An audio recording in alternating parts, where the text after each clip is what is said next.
Volcanoes are among the most fascinating and destructive features of our planet. Their fiery eruptions shape landscapes, alter climates, and have even inspired mythologies. But how do volcanoes actually form?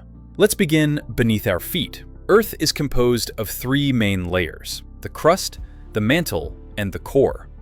The crust is the thin, solid outer layer we live on, and beneath it lies the mantle, a layer of semi-solid rock that, under high pressure and temperature, can flow slowly like a viscous liquid.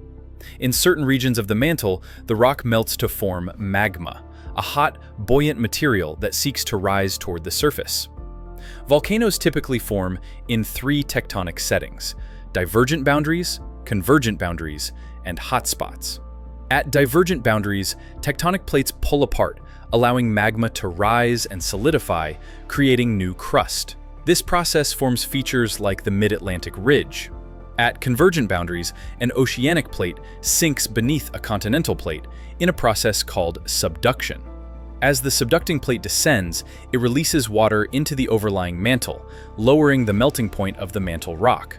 This creates magma, which rises and forms a volcanic arc, like the Andes in South America.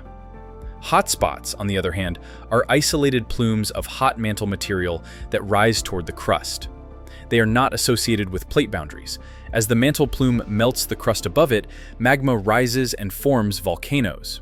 The Hawaiian Islands are a classic example. As the Pacific plate moves over the stationary hotspot, a chain of volcanic islands forms. Once magma accumulates in a reservoir or magma chamber beneath the surface, pressure builds up.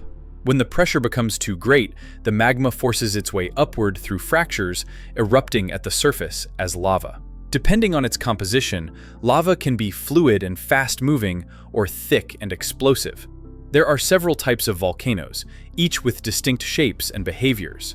Shield volcanoes, like those in Hawaii, are broad and gently sloping, built by low-viscosity lava that flows over long distances.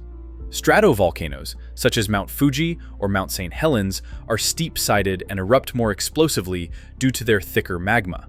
Cinder cones are smaller, steep mounds built from pyroclastic fragments.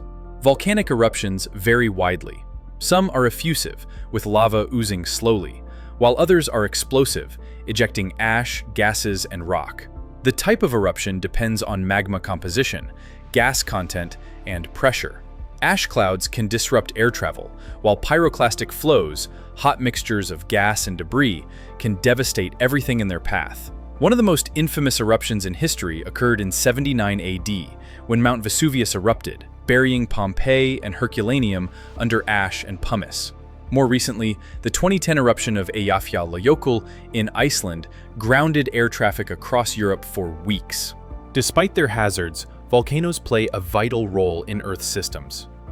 They help release heat from the interior, contribute to soil fertility through ash deposits, and even influence climate.